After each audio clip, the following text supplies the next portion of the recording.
ನಮಸ್ಕಾರ, ವಿಶೇಷ ಕಾರ್ಯಕ್ರಮಕ್ಕೆ ಸ್ವಾಗತ. ನಾನು ಸುಧಾ ಗೌಡ. ನವೆಂಬರ್ 14ನೇ ತಾರೀಕು ಮಕ್ಕಳ ದಿನಾಚರಣೆ.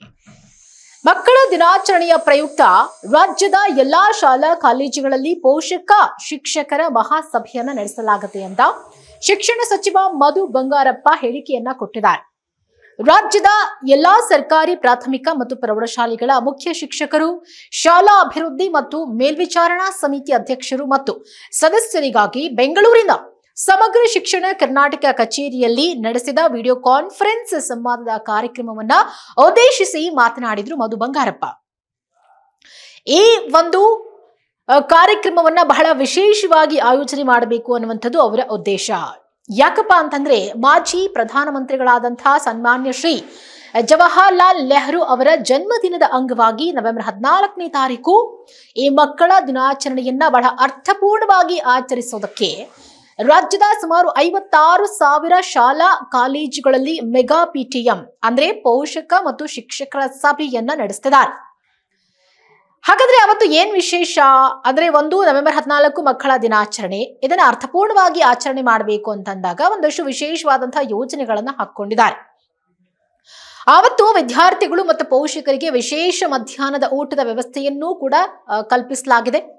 ಮುಖ್ಯಮಂತ್ರಿಗಳಾದ ಶ್ರೀ ಸಿದ್ದರಾಮಯ್ಯ ಅವರ ನೇತೃತ್ವದಲ್ಲೇ ಪ್ರಪ್ರಥಮ ಬಾರಿಗೆ ರಾಜ್ಯ ಮಟ್ಟದಲ್ಲಿ ಮಕ್ಕಳ ದಿನಾಚರಣೆಯನ್ನ ವಿಧಾನಸೌಧದ ಬ್ಯಾಂಕ್ವೆಟ್ ಸಭಾಂಗಣದಲ್ಲಿ ಆಯೋಜನೆ ಮಾಡಲಾಗಿದೆ. ಸರ್ಕಾರಿ ಶಾಲೆಗಳ ವಿದ್ಯಾರ್ಥಿಗಳು, ಪೋಷಕರು ಹಾಗೆ SDMC ಅವರೊಂದಿಗೆ ಪೋಷಕರ ಮಹಾಸಭೆಯನ್ನ ಅರ್ಥಪೂರ್ಣವಾಗಿ ಆಚರಣೆ ಮಾಡೋದಕ್ಕೆ ಶಿಕ್ಷಣ ಇಲಾಖೆ ತೀರ್ಮಾನವನ್ನ ತೆಗೆದುಕೊಂಡಿದೆ.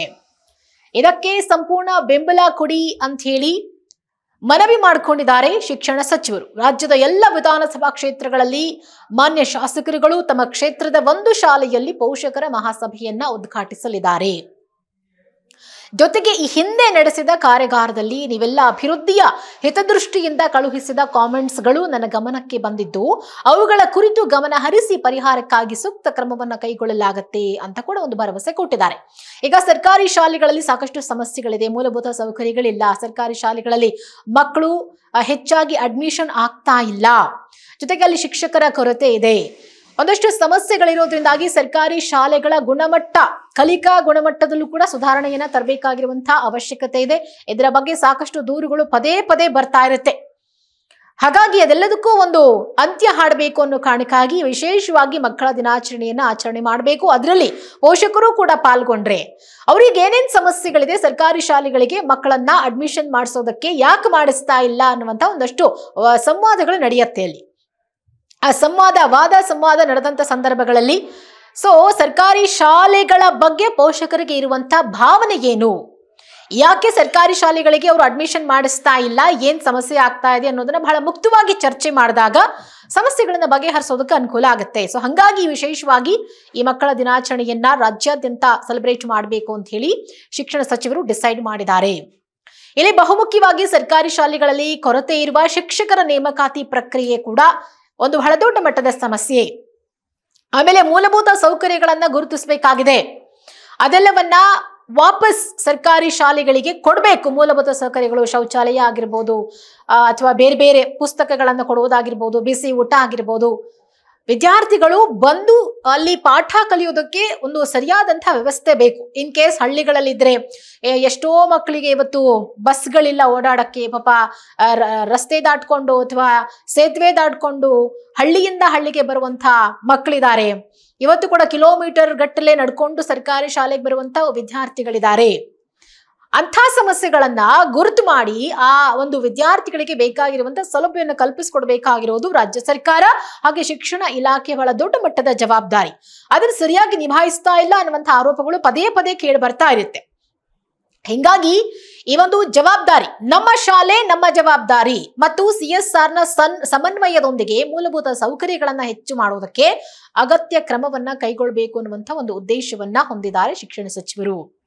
ಆಮೇಲೆ ಸರ್ಕಾರಿ ಶಾಲೆಗಳಲ್ಲಿ ದಾಖಲಾತಿ ಆಂದೋಲನಕ್ಕೆ ಚಾಲನೆ ಕೊಡೋದು.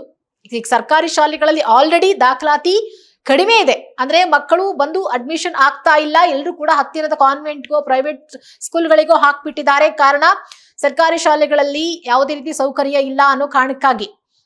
ಹಾಗಾಗಿ ಒಂದು ಆಂದೋಲನ ಮಾಡಬೇಕು, ಸರ್ಕಾರಿ ಶಾಲೆಗಳಲ್ಲಿ ದಾಖಲಾತಿಯನ್ನು ಹೆಚ್ಚು ಮಾಡಿ ಅನ್ನುವಂತ ಆಂದೋಲನಕ್ಕೆ ಈಗ ಚಾಲನೆಯನ್ನ ಕೊಡಬೇಕಾಗಿದೆ, ಅದಕ್ಕೂ ಸಿದ್ಧತೆ ಮಾಡಿಕೊಂಡಿದ್ದಾರೆ ಶಿಕ್ಷಣ ಸಚಿವರು.